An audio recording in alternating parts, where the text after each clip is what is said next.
Assalamualaikum sahabat dunia beda. Setelah ada kesulitan pasti ada kemudahan. Bayangkan, tubuh ringkih seorang wanita terlempar kejam ke aspal yang dingin. Terhina, basah kuyup oleh hujan dan air mata keputusasaan, ia merasa Tuhannya pun telah membuang muka darinya. Di mata dunia, ia tak lebih dari sampah pendosa. Namun di tengah kegelapan pekat itu, sebuah cahaya yang tak terduga datang. Sosok yang wajahnya menyejukkan jutaan jiwa di layar kaca, seorang ustadz panutan umat, turun dari mobilnya. Tapi pertolongan yang ia tawarkan malam itu, bukanlah akhir dari penderitaan sang wanita, melainkan awal dari sebuah ujian iman dahsyat yang akan menghancurkan nama baik sang ustadz dan mengguncang dunia mereka berdua selamanya. Namun sebelumnya, bagi yang beragama Islam, saya sarankan untuk menuliskan sholawat Nabi Muhammad di kolom komentar, agar kelak sholawat ini menjadi saksi untukmu mendapat syafaat di akhirat. Like dan subscribe ke channel ini sangat membantu menambah wawasan dan membantu kami membuat cerita baru yang menghibur. Langit Jakarta malam itu adalah kanvas hitam yang bocor, menumpahkan hujan deras tanpa jeda. Di sebuah sudut remang di kawasan Jatinegara, tidak jauh dari deru kereta api yang tak pernah lelah, Laila mematung di bawah sisa-sisa tenda seorang pedagang kaki lima yang telah lama pulang. Baginya, hujan bukan rahmat, melainkan kutukan yang membuat malam terasa lebih dingin dan sepi pelanggan. Air yang jatuh dari langit bercampur dengan air mata yang sudah kering di pipinya, meninggalkan jejak kusam di riasan tebal yang mulai luntur. Aroma got yang meluap, bau sate gosong dari seberang jalan, dan parfum murah yang ia semprotkan berlebihan beberapa jam lalu, menciptakan sebuah aroma khas keputusasaan. Setiap mobil yang melintas, lampunya menyorot sesaat ke gaun merah ketatnya yang sedikit basah, memperlihatkan sosok yang oleh dunia telah diberi label paling hina. Laila menunduk, bukan karena malu, tetapi karena lelah. Rasa malu sudah lama mati, terkubur di bawah tumpukan kebutuhan, caci maki, dan sentuhan-sentuhan kasar yang harus ia terima. Malam ini adalah panggungnya, dan ia adalah aktris yang dipaksa memainkan peran yang sama setiap malam. Wanita penggoda yang siap menukar tubuhnya demi beberapa lembar rupiah yang akan langsung berpindah tangan ke Bang Jago, preman yang menguasai wilayah itu. Pandangannya kosong menatap genangan air di aspal yang memantulkan kerlip lampu neon dari sebuah panti pijat di seberang lorong. Dalam pantulan itu, ia tidak melihat wajahnya sendiri. Ia melihat wajah ibunya di kampung, wajah seorang wanita tua yang mengira putrinya bekerja di sebuah pabrik garmen besar di ibu kota. Setiap bulan, Laila mengirim uang hasil peluh yang bercampur dosa, agar adiknya bisa terus sekolah dan ibunya bisa membeli obat. Uang itu terasa panas di tangannya, tetapi lebih panas lagi rasa bersalah yang membakar hatinya.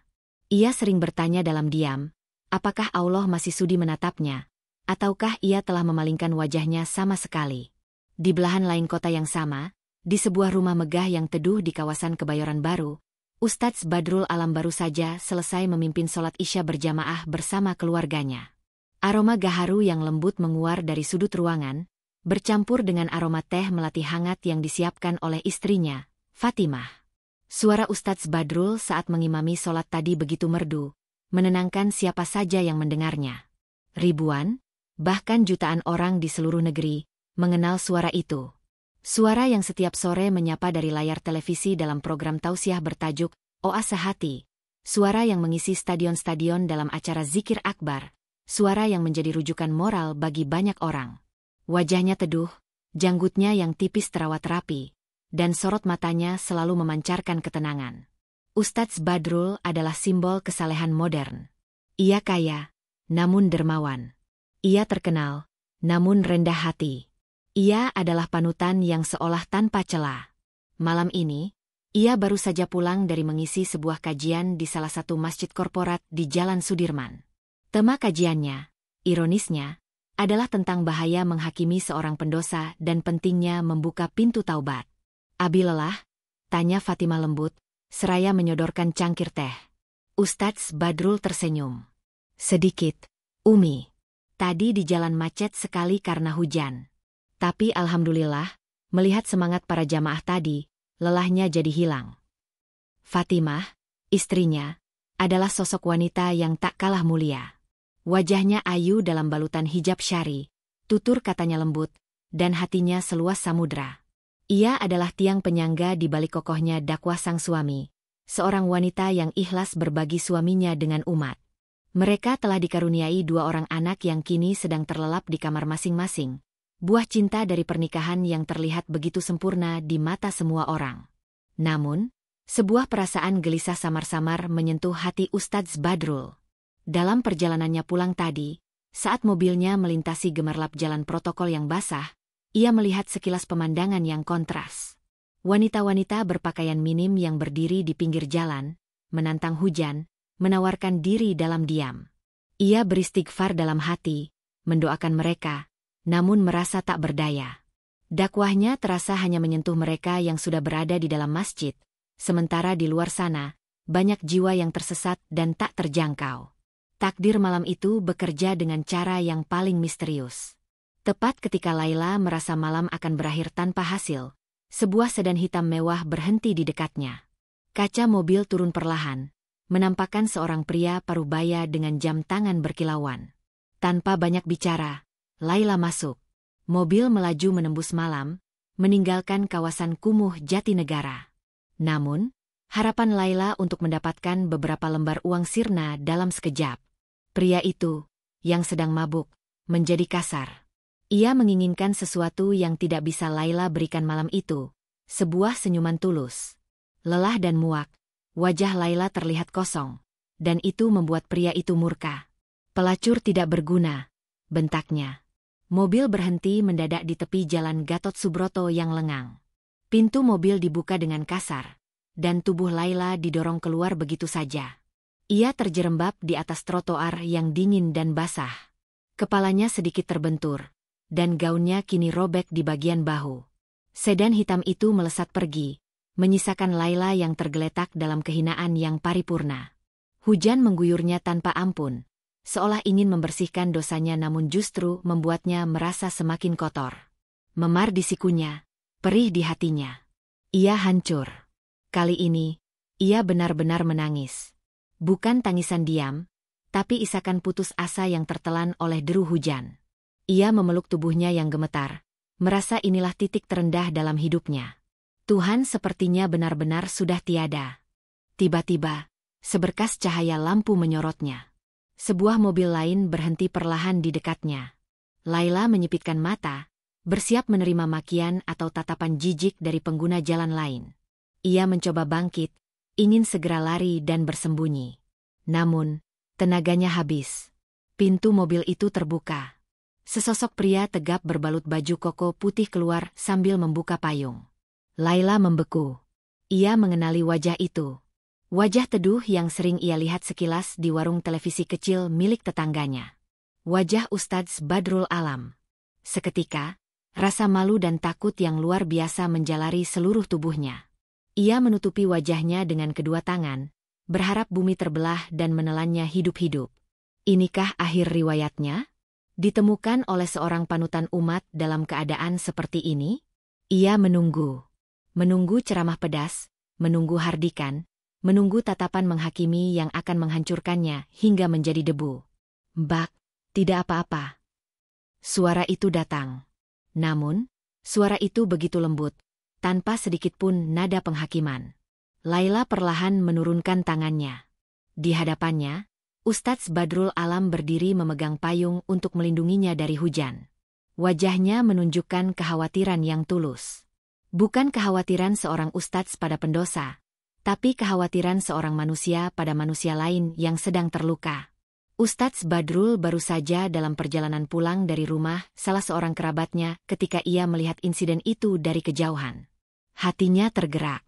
Ia bisa saja terus melaju, seperti mobil-mobil lain.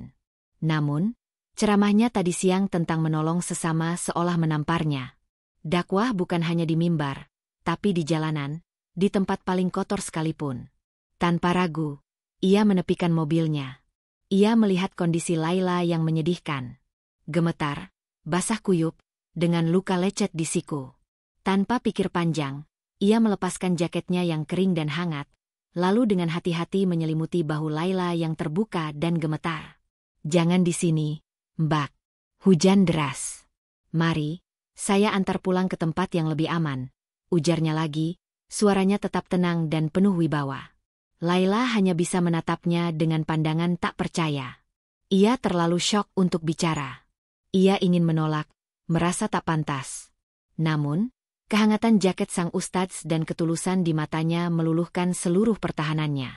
Dengan dibantu berdiri, Laila melangkah gontai menuju mobil sang ustadz. Di dalam mobil, keheningan menyelimuti.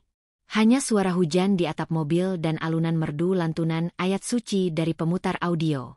Tidak ada pertanyaan interrogatif, tidak ada ceramah, tidak ada nasihat.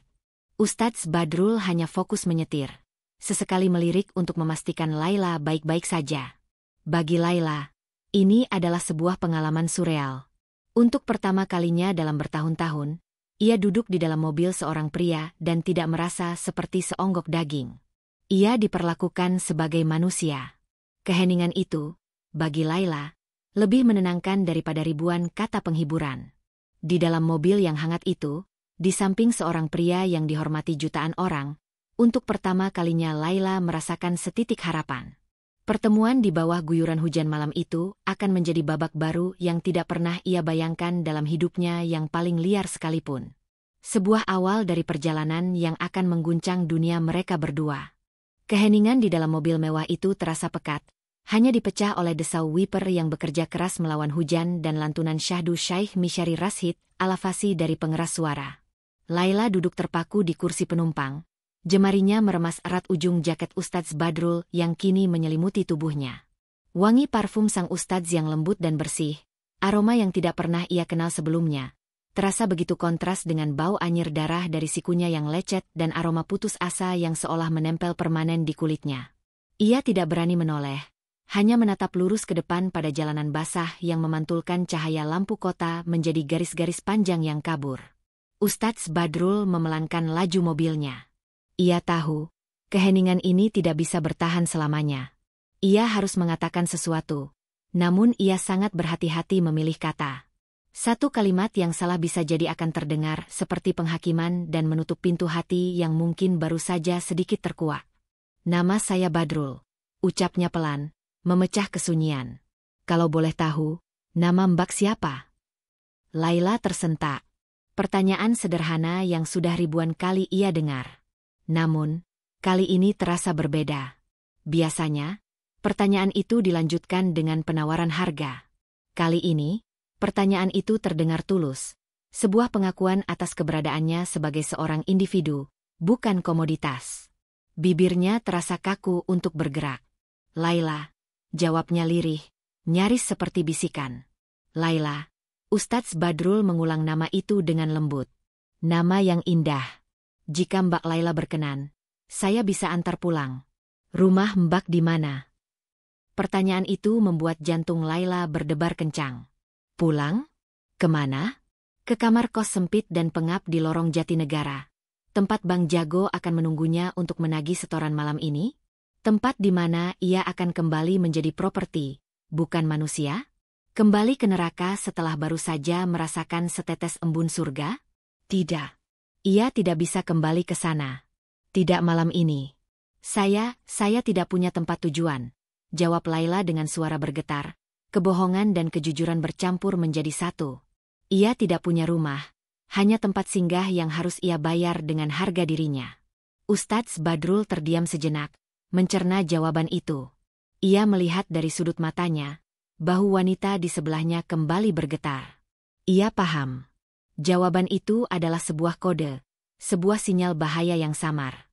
Membawanya kembali ke jalanan sama saja dengan meninggalkannya di tengah badai. Membawanya pulang ke rumahnya sendiri saat ini juga bukan pilihan yang bijak. Ada istri dan anak-anaknya di sana. Ia butuh waktu untuk berpikir, untuk mencari solusi yang paling maslahat tanpa menimbulkan fitnah baru. Baiklah, Laila, katanya dengan nada yang mantap dan menenangkan. Malam ini hujan sangat deras. Tidak baik berada di luar. Saya tahu satu tempat penginapan yang bersih dan aman di dekat sini. Untuk malam ini, beristirahatlah di sana dulu. Anggap saja ini pertolongan dari Allah melalui saya. Besok, kita pikirkan lagi langkah selanjutnya. Laila menoleh. Untuk pertama kalinya ia benar-benar menatap wajah Ustadz Badrul dari dekat. Tidak ada niat buruk di sana. Yang ada hanya ketulusan dan sorot mata seorang kakak yang mengkhawatirkan adiknya. Air mata kembali menggenang di pelupuk matanya. Kali ini bukan karena putus asa, melainkan karena sebuah perasaan haru yang aneh, yang belum pernah ia rasakan seumur hidupnya. Ia hanya bisa mengangguk pelan. Mobil pun berbelok menuju sebuah jalan yang lebih kecil. Tak lama kemudian, mereka berhenti di depan sebuah bangunan sederhana namun terawat dengan plang bertuliskan, Penginapan Syariah An-Nisa. Ustadz Badrul memintanya menunggu di mobil. Ia turun, menerobos sisa gerimis, dan masuk ke dalam. Beberapa menit kemudian, ia kembali dengan sebuah kunci. Kamar nomor 7, di lantai 2. Katanya seraya menyerahkan kunci itu pada Laila. Saya sudah membayarnya untuk 3 malam ke depan. Di dalam amplop ini ada sedikit uang, cukup untuk membeli makanan dan pakaian ganti seperlunya besok. Beristirahatlah. Kunci pintunya dari dalam dan jangan bukakan untuk siapapun. Laila menerima kunci dan amplop itu dengan tangan gemetar. Ustadz, saya tidak tahu harus bilang apa. Bagaimana saya bisa membalas ini semua? Ustadz Badrul tersenyum teduh. Doakan saja saya dan keluarga selalu dalam lindungan Allah. Itu sudah lebih dari cukup. Sekarang, masuk dan istirahatlah. Selamat malam, Laila. Tanpa menunggu jawaban lagi, Ustadz Badrul kembali ke mobilnya dan melaju perlahan, menghilang di tikungan jalan, meninggalkan Laila yang masih mematung di depan lobi penginapan, memeluk jaket, kunci, dan sebuah harapan yang baru lahir. Perjalanan Ustadz Badrul kembali ke Kebayoran terasa lebih panjang. Pikirannya berkecamuk. Di satu sisi, hatinya lega telah menempatkan wanita itu di tempat yang aman. Namun di sisi lain, ia tahu ini baru permulaan. Ini bukan sekadar memberi sedekah lalu pergi. Ini adalah sebuah tanggung jawab. Bagaimana ia akan menjelaskan ini pada Fatimah, istrinya? Ia memijat pelipisnya, berdoa dalam hati agar istrinya diberi kelapangan hati untuk mengerti. Setibanya di rumah, ia melihat lampu ruang tengah masih menyala. Fatimah duduk di sofa, menunggunya dengan cemas. Wajahnya langsung terlihat lega begitu melihat suaminya masuk. Abi, kok lama sekali? Umi khawatir. Sapa Fatimah seraya menyambut dan mengambil tas kerja suaminya. Ustadz Badrul menarik napas dalam-dalam. Maafkan Abi, Umi. Ada sesuatu yang terjadi di jalan tadi. Ia lalu duduk di samping istrinya. Dengan jujur dan tanpa ada yang ditutupi, ia menceritakan semuanya. Tentang wanita yang terlempar dari mobil, tentang kondisinya yang menyedihkan di bawah guyuran hujan, tentang keputusannya untuk menolong dan menempatkannya di sebuah penginapan. Ia menatap lekat mata istrinya, bersiap menerima reaksi apapun. Fatimah terdiam. Wajahnya menunjukkan keterkejutan. Sebagai seorang wanita, ada sebersit rasa cemburu yang wajar, sebuah pertanyaan samar, siapa wanita ini? Namun, Fatimah adalah wanita yang imannya telah teruji. Kilatan di matanya yang sempat menegang, perlahan melunak, berganti dengan sorot iba dan welas asih. Ia lebih mengenal suaminya daripada siapapun. Ia tahu ketulusan hati Badrul Alam. Abi sudah melakukan hal yang benar, ucap Fatimah akhirnya, suaranya lembut. Kasihan sekali wanita itu. Kita tidak bisa membiarkannya begitu saja. Besok, Umi akan siapkan beberapa potong gamis dan jilbab yang masih layak. Kita bisa antarkan padanya. Ustadz Badrul merasa beban di pundaknya terangkat. Ia menatap istrinya dengan penuh rasa syukur. Terima kasih, Umi. Abi tahu, Abi selalu bisa mengandalkanmu. Ia tahu, ia telah menikahi seorang bidadari. Sementara itu, di kamar nomor 7 penginapan An-Nisa, Laila mengunci pintu dari dalam. Ia bersandar di balik pintu, dan perlahan tubuhnya merosot ke lantai. Ia berada di sebuah ruangan yang bersih, dengan sprei putih dan wangi sabun yang segar. Sangat berbeda dengan kamarnya yang apek dan lembab. Ia berjalan ke kamar mandi, menyalakan pancuran air hangat, dan berdiri di bawahnya untuk waktu yang sangat lama. Ia menggosok tubuhnya kuat-kuat, seolah ingin meluruhkan semua kotoran dan dosa yang menempel selama bertahun-tahun. Setelah mengenakan kembali pakaiannya yang basah, karena ia tidak punya pilihan lain, ia membuka amplop yang diberikan Ustadz Badrul. Isinya beberapa lembar uang ratusan ribu. Cukup untuk hidup layak selama seminggu. Air matanya kembali jatuh. Ia lalu merebahkan diri di atas kasur yang empuk itu. Untuk pertama kalinya, ia akan tidur di sebuah ranjang di mana ia tidak perlu menjual dirinya. Ia memeluk erat jaket sang ustadz, menghirup aromanya yang menenangkan, dan menangis dalam diam hingga akhirnya terlelap dalam tidur yang paling nyenyak selama bertahun-tahun. Di Jatinegara, malam belum berakhir. Di sebuah warung kopi yang remang, Bang Jago membanting gelasnya ke meja. Asap rokok mengepul dari mulutnya yang berkomat-kamit mengumpat. Kemana perginya anak itu? Geramnya pada seorang anak buahnya. Sudah jam segini belum ada setoran. Cari dia sampai dapat. Jangan sampai aset terbaikku lepas begitu saja. Anak buahnya mengangguk takut dan segera pergi. Bang Jago menatap ke arah jalanan yang masih basah oleh sisa hujan. Tatapannya tajam dan penuh ancaman.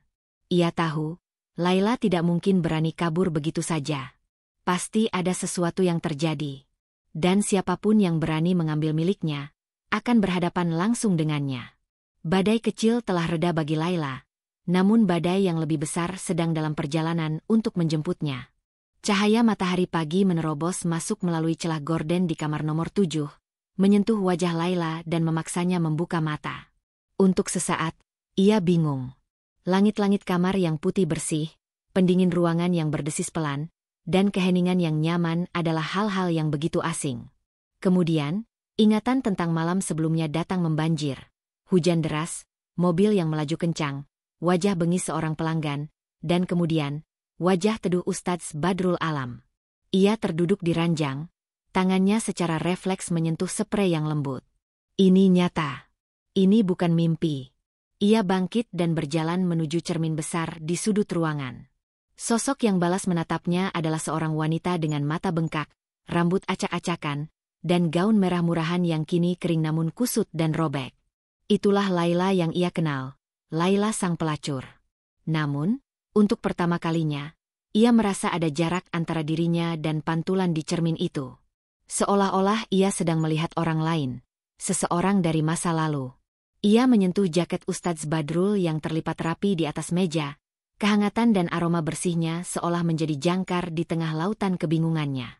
Perutnya berbunyi, memberitahunya bahwa ia lapar. Menggunakan sedikit uang dari amplop, ia memberanikan diri keluar dari penginapan. Udara pagi Jakarta yang sudah mulai hangat dan penuh polusi menyambutnya. Orang-orang berlalu lalang, memulai hari mereka. Tak ada yang menatapnya dengan tatapan menghakimi. Tak ada yang melihatnya sebagai barang dagangan. Di sini, ia anonim. Ia hanyalah seorang wanita biasa. Perasaan itu anehnya terasa sangat melegakan. Ia membeli sebungkus nasi uduk dari sebuah warung tenda, dan makan dengan lahap di bangku taman kecil dekat penginapan. Setiap suap nasi terasa seperti sebuah kemewahan, sebuah anugerah yang ia nikmati tanpa rasa bersalah. Setelah perutnya terisi, ada satu hal yang harus ia lakukan. Ia tidak tahan lagi melihat bayangannya sendiri dalam balutan gaun merah itu. Gaun itu adalah simbol dari semua yang ingin ia tinggalkan. Dengan sisa keberanian yang ia kumpulkan, ia berjalan menuju sebuah toko pakaian sederhana di seberang jalan. Matanya menjelajahi deretan pakaian yang tergantung. Ia melewati begitu saja rak-rak yang memajang gaun ketat dan tank top warna-warni, pakaian yang selama ini menjadi seragam kerjanya. Matanya tertuju pada barisan gamis panjang yang tertata rapi. Tangannya terulur, menyentuh sehelai gamis berwarna putih bersih yang terbuat dari bahan katun yang sederhana namun tampak adem. Ia mengambil gamis itu beserta sehelai jilbab instan berwarna senada. Di dalam kamar pas yang sempit, ia menanggalkan gaun merahnya untuk terakhir kali. Ia melipatnya kecil-kecil dan memasukkannya ke dasar kantong plastik, seolah sedang mengubur sebuah kenangan pahit. Lalu, ia mengenakan gamis putih itu. Kainnya terasa longgar dan nyaman di kulitnya. Ia mematut diri di cermin. Sosok yang ia lihat kini benar-benar berbeda. Tertutup dari leher hingga kaki, sederhana, dan entah kenapa, ia merasa lebih aman. Lebih terlindungi. Untuk pertama kalinya, ia merasa tubuhnya adalah miliknya seutuhnya. Ia mengenakan jilbab itu, sedikit canggung, merapikan rambutnya agar tak sehelai pun terlihat. Air mata menetes saat melihat pantulan dirinya yang baru. Ia bukan lagi Laila si kupu-kupu malam. Siapakah dia sekarang? Dia sendiri belum tahu. Kembali di kamar penginapan, Laila duduk di tepi ranjang sambil memeluk lututnya. Ia merasa bersih, namun juga kosong. Apa yang harus ia lakukan sekarang? Uang ini akan habis. Lalu apa? Kembali ke jalanan? Pikiran itu membuatnya bergidik ngeri. Tepat saat itu, telepon di samping tempat tidur berdering. Jantungnya berdebar kencang. Dengan ragu, ia mengangkatnya. Halo, kamar nomor 7. Suara resepsionis terdengar. Ada tamu untuk ibu. Bapak Badrul dan istrinya. Apakah boleh dipersilakan naik? Jantung Laila serasa berhenti berdetak. Ustadz Badrul datang. Dan bersama istrinya. Rasa panik dan malu yang luar biasa seketika melandanya. Apa yang akan dikatakan istri sang ustadz padanya? Pasti ia akan dianggap sebagai wanita penggoda yang berusaha merusak rumah tangga orang. Ia ingin berkata, tidak, menyuruh mereka pergi. Tapi kakinya lemas dan mulutnya keluh. Iya, silakan. Hanya itu yang berhasil ia ucapkan. Beberapa menit kemudian, pintu kamarnya diketuk. Dengan tangan gemetar, Laila membukanya. Di sana, berdiri Ustadz Badrul Alam, dan di sampingnya adalah seorang wanita yang wajahnya memancarkan kelembutan yang luar biasa, terbingkai jilbab panjang berwarna kalem. Itulah Fatimah. Laila langsung menundukkan kepalanya dalam-dalam, tidak berani menatap wajah wanita itu. Ia merasa begitu kotor dan hina, tak pantas bahkan untuk sekadar berdiri di hadapannya. Assalamualaikum, Laila. Suara Fatimah terdengar begitu lembut, sama sekali tidak ada nada kebencian atau curiga di dalamnya. Laila hanya bisa menjawab salam itu dengan lirih. Ustadz Badrul dan Fatimah masuk ke dalam kamar setelah dipersilakan. Fatimah meletakkan sebuah tas jinjing di atas tempat tidur. Matanya menatap Laila dari atas ke bawah, memperhatikan gamis putih yang dikenakannya. Bukannya tatapan sinis, Fatimah justru tersenyum hangat. Masya Allah, kamu terlihat cantik sekali dengan pakaian ini, puji Fatimah tulus. Pujian itu terasa seperti tamparan sekaligus belayan bagi Laila. Ia semakin tertunduk, air matanya mulai menggenang. Maafkan saya, Bu. Saya tidak bermaksud. SSSTT. Fatimah memotong. Ia melangkah maju dan dengan gerakan yang tak terduga, ia memegang kedua bahu Laila. Jangan meminta maaf. Kamu tidak melakukan kesalahan apapun pada saya. Panggil saya Umi Fatimah. Suami saya sudah menceritakan semuanya. Hati saya ikut sakit mendengarnya. Kamu sudah melalui banyak hal berat.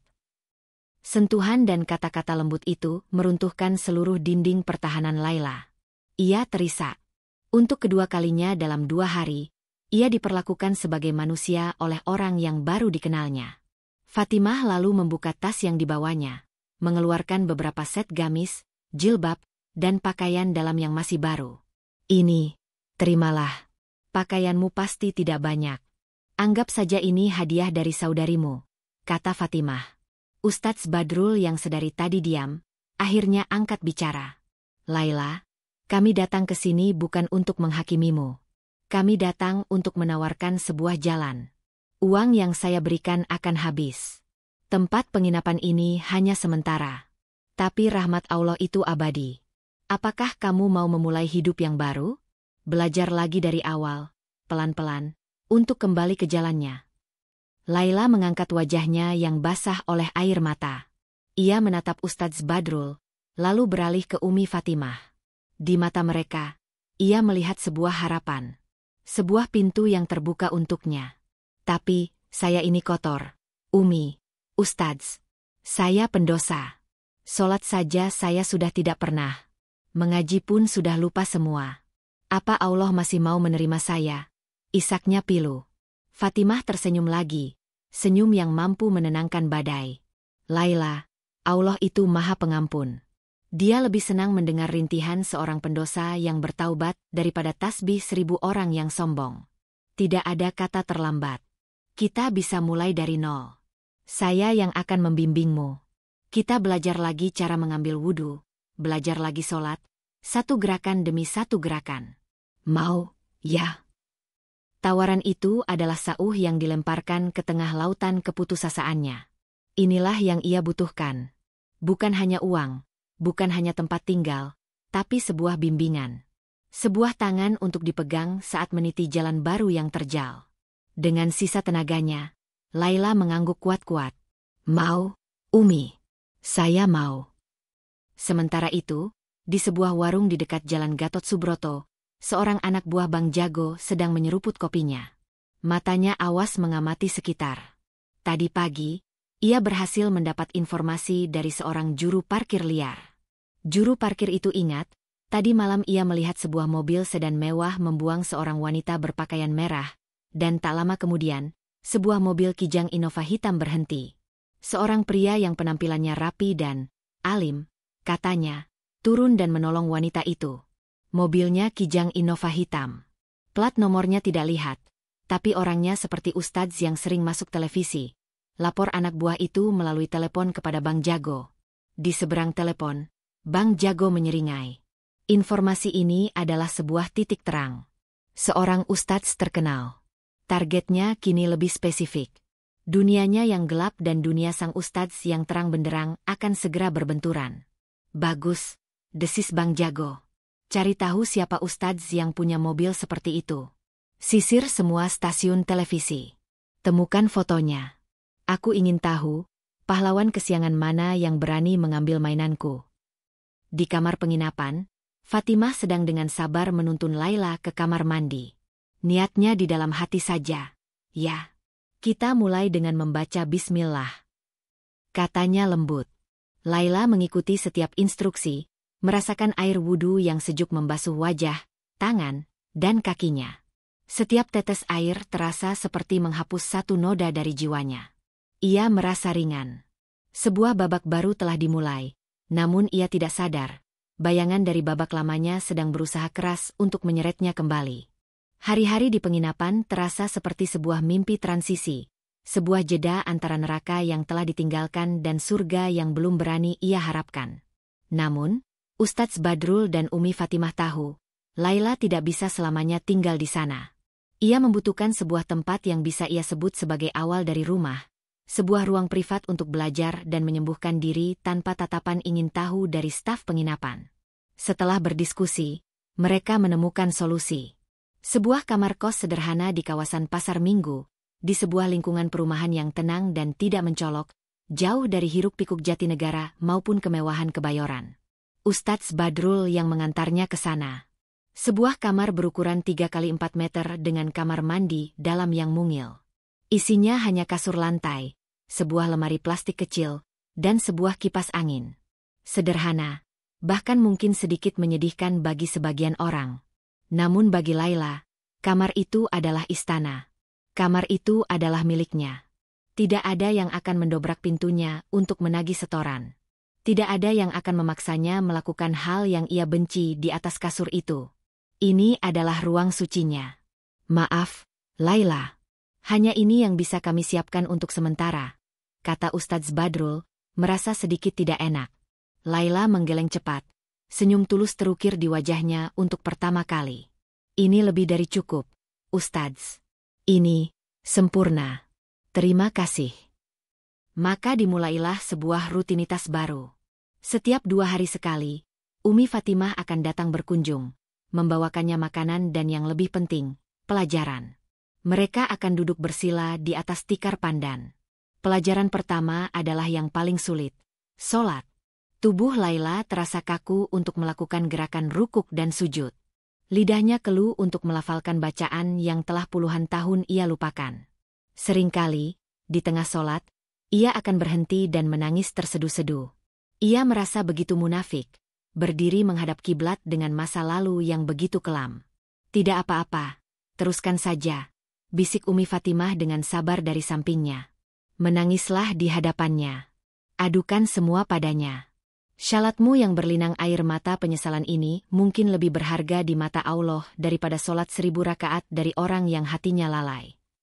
Dengan bimbingan yang tak kenal lelah itu, Laila terus mencoba. Ia sholat, meski dengan bacaan yang terbata-bata dan gerakan yang belum sempurna.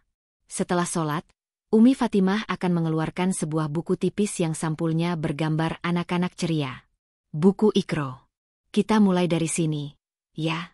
Seperti anak kecil lagi, tidak apa-apa, ujar Fatimah. Laila menatap huruf-huruf Arab di halaman pertama. A, Ba, Ta. Terasa begitu asing. Dengan jari telunjuk yang gemetar, ia mengikuti arahan Fatimah. Suaranya pelan dan ragu-ragu. Tapi ia tidak menyerah. Setiap sore, setelah Umi Fatimah pulang, Laila akan duduk sendiri, mengulang-ulang pelajaran hari itu. Suara Abatea yang terbata-bata dari kamar kosnya menjadi musik latar dari transformasinya, sebuah simfoni harapan yang hening. Dalam kunjungan-kunjungan itu, hubungan Laila dan Fatimah semakin dalam. Mereka bukan lagi sekadar guru dan murid. Suatu sore, sambil menyeduh teh, Laila memberanikan diri untuk sedikit bercerita. Bukan tentang kengerian di jalanan, melainkan tentang mimpinya yang terkubur. Dulu di kampung, saya ingin sekali jadi penjahit. Umi, katanya lirih, matanya menerawang. Saya datang ke Jakarta karena dijanjikan kerja di garmen. Katanya bisa sambil kursus menjahit. Ternyata, kalimatnya terputus. Ia tidak perlu melanjutkannya. Fatimah mengerti. Fatimah meraih tangannya dan menggenggamnya erat. Insya Allah, jika jalanmu sudah lurus kembali, Allah akan bukakan jalan untuk mimpimu itu, Laila. Jangan pernah berhenti berharap. Sementara Laila sedang merajut kembali helai demi helai hidupnya yang robek, di belahan kota yang lain, jaring-jaring masa lalunya sedang ditenun dengan cepat. Di markasnya yang kumuh, Bang Jago menatap layar sebuah laptop butut. Anak buahnya telah melakukan apa yang ia perintahkan. Mereka membuka puluhan video ceramah dari berbagai stasiun televisi. Bukan yang ini, kegemukan, bentak Bang Jago pada satu gambar. Yang ini? Terlalu tua. Cari lagi. Mereka terus mencari, membandingkan setiap wajah penceramah dengan deskripsi samar dari juru parkir. Setelah berjam-jam, salah satu anak buahnya berteriak. Ini dia, Bang. Coba lihat. Layar laptop menampilkan program, Oase Hati. Sesosok pria berwajah teduh, dengan baju koko yang rapi dan tutur kata yang santun, sedang memberikan tausiah. Namanya terpampang jelas di bagian bawah layar, Ustadz Badrul Alam. Perawakannya pas. Kelihatannya orang baik-baik, kata anak buah itu. Bang Jago mendekat, matanya menyipit, meneliti setiap inci wajah di layar itu. Orang baik-baik, katamu? Desisnya sinis. Justru orang seperti inilah yang paling berbahaya. Bersembunyi di balik jubah kesalehan. Ia merasa ada bara api kebencian yang menyala di dadanya. Ia benci orang-orang yang merasa suci. Sekarang, tugas kalian adalah memastikan. Cari di mana dia biasa ceramah, atau di mana stasiun televisi ini berada. Aku mau lihat mobilnya. Aku mau lihat dengan mata kepalaku sendiri Kijang Innova hitam sialan itu, perintahnya dengan suara dingin. Perintah itu segera dilaksanakan. Keesokan harinya, dua orang anak buah Bang Jago telah mangkal di luar gerbang sebuah stasiun televisi besar di Jakarta Selatan. Tempat program, Oase Hati, direkam. Mereka menunggu dengan sabar selama berjam-jam. Tepat menjelang sore, Ustadz Badrul Alam keluar dari gedung, menyapa beberapa orang yang mengenalinya dengan ramah, lalu berjalan menuju area parkir. Jantung kedua mata-mata itu berdebar saat melihat sang ustadz mendekati sebuah mobil. Sebuah Kijang Innova. Berwarna hitam. Salah satu dari mereka dengan sigap mengeluarkan ponselnya, berpura-pura bermain game sambil mengaktifkan kamera dan melakukan zoom maksimal. Plat nomornya tertangkap dengan jelas. Ustadz Badrul masuk ke dalam mobil dan melaju meninggalkan gedung. Malam itu, di kamar kosnya yang sunyi, Laila berhasil menyelesaikan sholat maghribnya tanpa menangis di tengah-tengah. Saat ia mengangkat kedua tangan untuk berdoa setelah salam, sebuah perasaan damai yang belum pernah ia rasakan menyelimuti hatinya. Ia merasa terhubung. Ia merasa didengarkan. Ia tersenyum dalam keheningan. Pada saat yang bersamaan, puluhan kilometer darinya, sebuah ponsel berdering. Bang Jago mengangkatnya. Lapor, Bang, kata suara di seberang. Target sudah positif. Namanya Ustadz Badrul Alam. Mobilnya Kijang Innova hitam, plat nomor B1945 Kita sudah dapat targetnya. Bang Jago tersenyum miring. Senyum seekor serigala yang telah menemukan jejak mangsanya. Bagus, katanya. Sekarang, ikuti mobil itu. Cari tahu di mana sarangnya. Aku ingin tahu, di lubang mana dia menyembunyikan milikku. Dua dunia yang terpisah itu kini berada di jalur yang sama. Sebuah jalur tabrakan yang tak terhindarkan. Kedamaian yang baru saja Laila cicipi, kini berada di bawah bayang-bayang ancaman yang semakin mendekat. Mentari sore memancarkan cahaya keemasan yang hangat ke dalam kamar kos Laila di Pasar Minggu. Suasananya damai. Di atas tikar, Umi Fatimah dengan sabar mendengarkan Laila yang mengeja bacaan dari buku Iqra Jilid 2. Suara Laila tidak lagi segemetar dulu. Ada kepercayaan diri yang mulai tumbuh, meski masih tipis. Setiap kali ia berhasil melafalkan satu baris dengan benar, seulas senyum bangga terbit di wajah Umi Fatimah, dan senyum itu menular pada Laila, membuatnya semakin bersemangat. Mereka seperti ibu dan anak, atau kakak dan adik, yang sedang berbagi sebuah momen berharga. Ketenangan itu begitu nyata, begitu membahagiakan. Namun, di seberang jalan, di dalam sebuah mobil tua yang terparkir di bawah pohon rindang, sepasang mata mengawasi mereka dengan tatapan dingin. Anak buah Bang Jago telah mengikuti mobil Umi Fatimah dari rumahnya di Kebayoran hingga ke gang sempit ini. Mereka tidak tahu siapa wanita bercadar itu, tapi mereka tahu dia adalah kunci. Mereka melihatnya masuk ke rumah kos itu. Dan kini, setelah hampir 2 jam, mereka melihatnya keluar, diantar oleh seorang wanita bergamis putih sederhana sampai ke depan gang. Wanita itu Laila. Positif, bisik salah satu dari mereka ke ponselnya yang terhubung dengan Bang Jago. Target ada di dalam kos-kosan di Pasar Minggu. Ada wanita lain yang sering mengunjunginya, sepertinya istri si Ustadz. Baru saja pergi. Di ujung telepon, seringai Bang Jago melebar. Bagus. Tunggu sampai situasi benar-benar aman. Aku sendiri yang akan berkunjung. Aku ingin melihat wajahnya saat melihatku berdiri di depan pintunya. Setelah Umi Fatimah pulang, Laila merasa hatinya lapang. Ia membereskan kamar, mencuci piring, lalu bersiap untuk melaksanakan sholat asyar. Ia membentangkan sajadahnya menghadap kiblat. Saat ia mengangkat tangan untuk takbir, ia merasa begitu dekat dengan penciptanya. Ia merasa aman. Perasaan aman yang selama ini ia dambakan. Selesai sholat, ketika ia sedang melipat mukenanya, sebuah ketukan terdengar di pintu kamarnya. Ketukannya pelan dan sopan. Laila tersenyum, mengira itu adalah ibu pemilik kos yang ingin menawarinya kue seperti kemarin. Dengan hati ringan, ia berjalan dan membuka pintu. Dunia Laila berhenti berputar. Waktu seolah membeku. Senyum di wajahnya lenyap, digantikan oleh ekspresi ngeri yang luar biasa. Di hadapannya, berdiri sesosok bayangan dari neraka yang paling ia takuti. Mengenakan kemeja ketat yang memperlihatkan ototnya dan celana jeans pudar, dengan seringai mengejek di wajahnya, adalah Bang Jago. "Hai, Laila," desisnya, suaranya terdengar seperti gesekan pisau berkarat. "Kaget melihatku? Kamu pikir kamu bisa lari kemana?" Lutut Laila lemas seketika. Ia ingin berteriak, tapi tak ada suara yang keluar dari tenggorokannya. Napasnya tercekat. Ia mundur selangkah, namun Bang Jago maju dan menahan pintu agar tetap terbuka, lalu masuk dan menutupnya dari dalam. Laila terperangkap. "Wow, lihat dirimu." Bang Jago memandang Laila dari atas ke bawah dengan tatapan menghina. "Gamis putih, jilbab. Sok suci sekarang, ya? Apa kamu pikir pakaian ini bisa menghapus dosa-dosamu? Atau bisa melindungimu dariku?" Ia berjalan mengitari Laila seperti seekor hiu mengitari mangsanya. Laila hanya bisa mematung. Tubuhnya gemetar hebat. Ruangan yang tadinya terasa lapang dan damai, kini terasa sesak dan mencekam.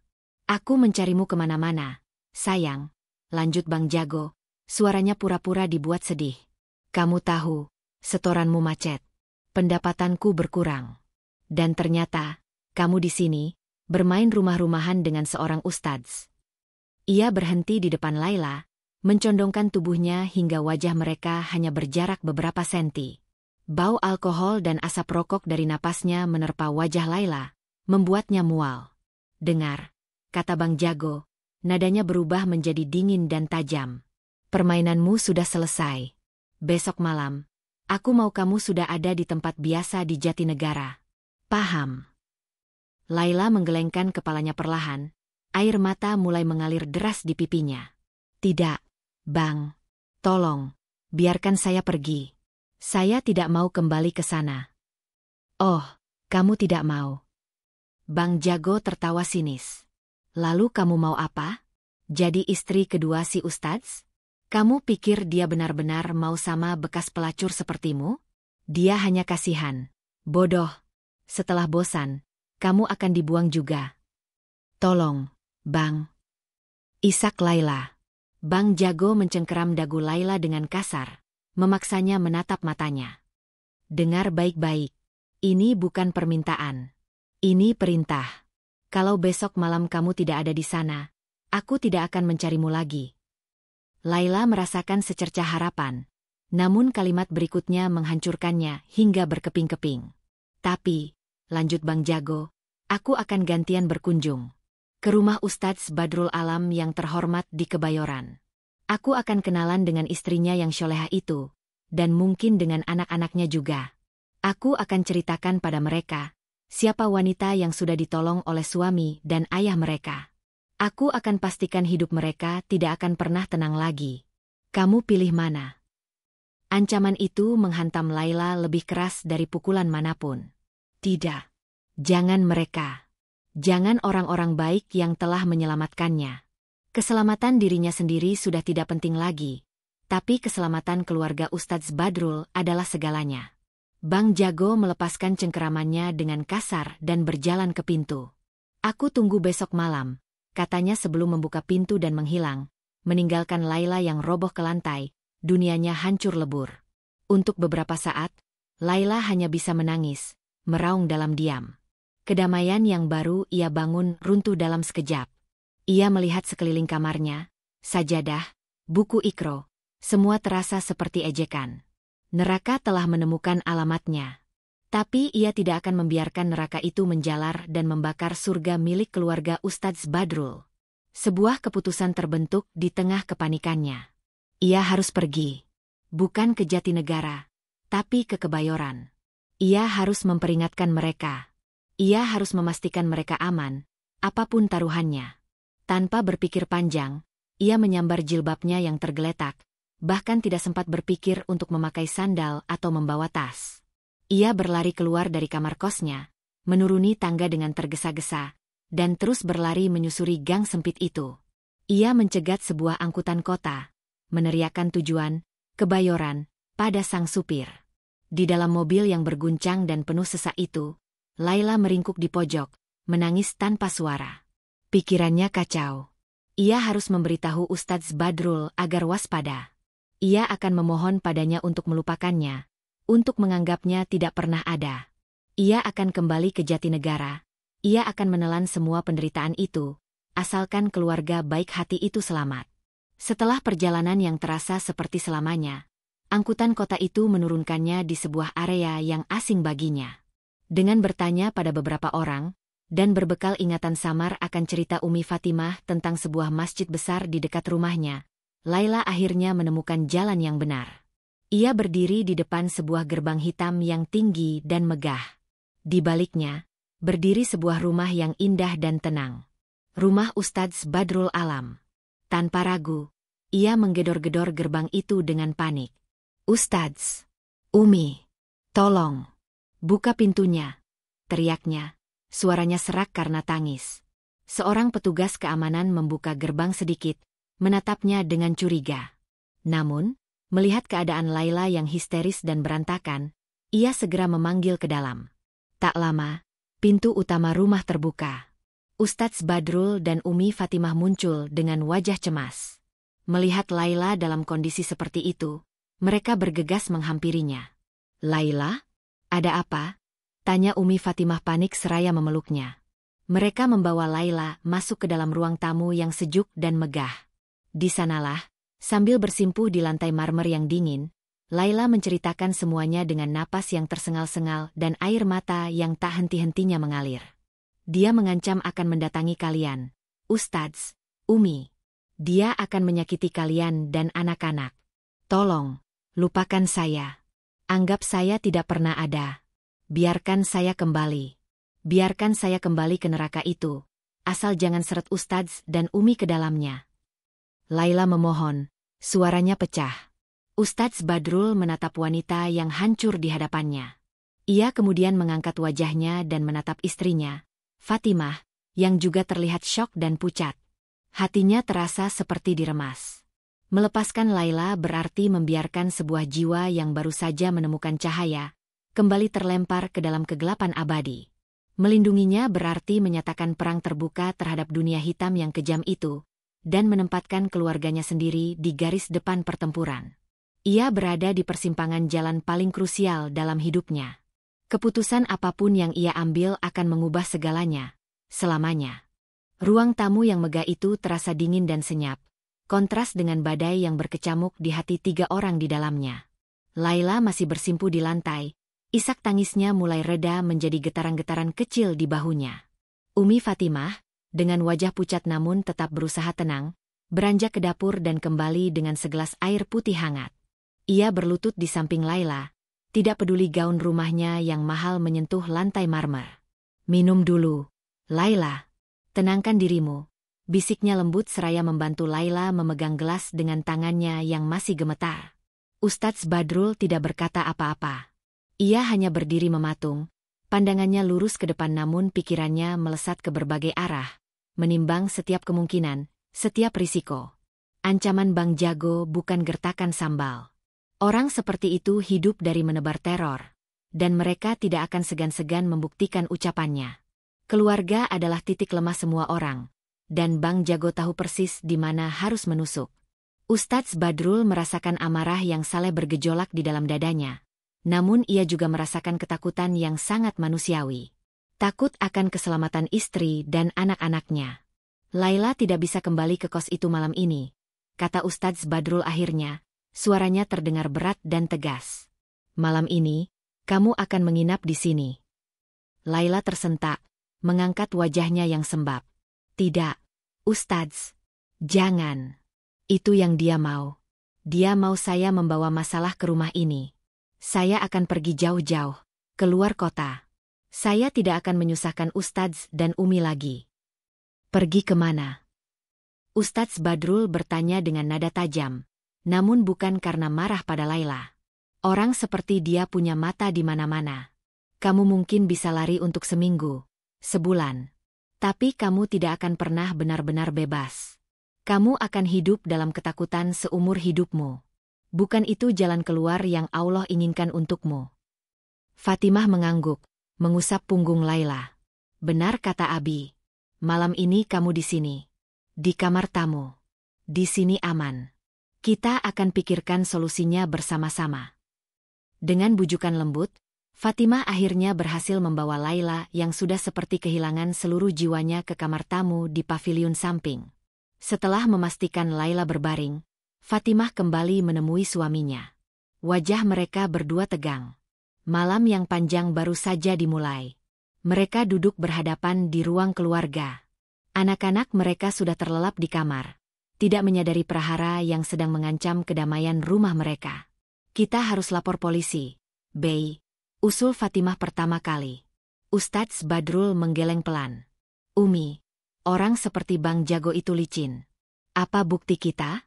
Pengakuan Laila? Di mata hukum, itu lemah. Tidak ada saksi, tidak ada rekaman. Laporan kita hanya akan memprovokasi dia. Dia akan semakin marah dan nekat. Dan yang lebih buruk, berita ini bisa bocor ke media. Ustadz Badrul melaporkan Germo karena melindungi mantan anak buahnya. Itu akan menjadi skandal besar sebelum kita sempat melakukan apa-apa. Fatimah terdiam, menyadari kebenarannya. Lalu apa yang harus kita lakukan? Menyembunyikannya di tempat kerabat kita di luar kota. Itu juga sudah Abi pikirkan, jawab Ustadz Badrul sambil memijat keningnya.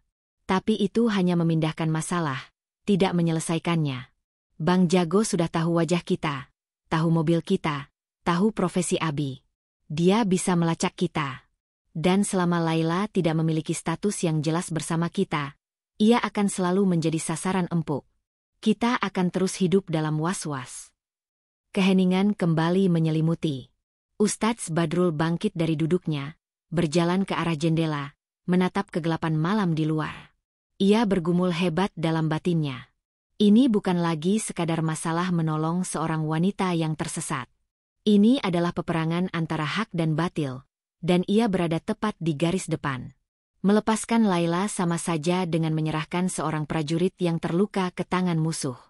Itu adalah sebuah pengkhianatan, bukan hanya pada Laila, tapi juga pada prinsip dakwah yang selama ini ia junjung tinggi.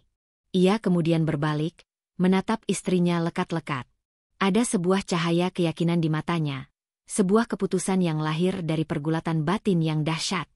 Umi, panggilnya lembut. Ada satu cara. Satu-satunya cara untuk melindunginya secara penuh, mengangkat derajatnya, dan membentenginya dengan perlindungan syariat yang kokoh. Sebuah cara yang akan membuat Bang Jago tidak akan pernah berani menyentuhnya lagi, karena menyentuhnya berarti menyatakan perang langsung kepadaku dan seluruh kehormatan keluarga kita. Fatimah menatap suaminya, jantungnya berdebar kencang. Ia tidak tahu kemana arah pembicaraan ini, tapi ia merasa sesuatu yang besar akan terjadi. Ustadz Badrul menarik napas dalam-dalam. Cara itu adalah dengan memberinya status sebagai istriku. Dunia Fatimah seolah berhenti. Kata-kata itu, meski diucapkan dengan tenang, menghantamnya seperti badai. Istriku. Poligami. Sesuatu yang sering ia dengar dalam kajian, sesuatu yang ia pahami hukumnya, namun tidak pernah ia bayangkan akan terjadi dalam hidupnya sendiri. Ada rasa sakit yang tajam dan perih menyengat hatinya. Ada bayangan tentang cinta yang terbagi, perhatian yang terpecah. Itu adalah reaksi yang sangat wajar dari seorang wanita, seorang istri. Matanya mulai panas.